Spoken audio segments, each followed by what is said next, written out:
Hello everyone! Welcome back sa aking YouTube channel. To this video po ay mag-marinate po tayo ng chicken barbecue. Ayan, meron po tayo dito tubig, chicken, black pepper at saka salt. Ayan, dito sa ating tubig, lagyan siya natin ng 1 tablespoon na salt.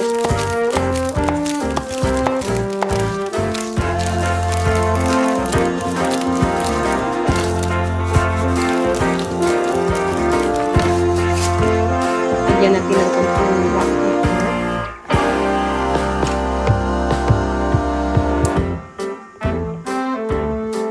Tapos saka natin ilagay yung ating chicken.